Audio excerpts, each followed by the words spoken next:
இவ வந்து நாயா இல்லை பெருச்சாலியான்னு எனக்கு தெரியல. என்ன பண்ணி வச்சுருக்க?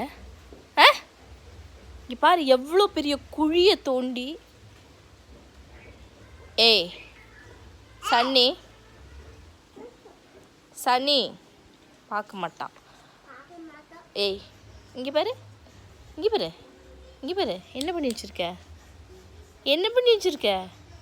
அம்மா வந்தாங்கன்னா உனக்கு அவ்வளோதான்.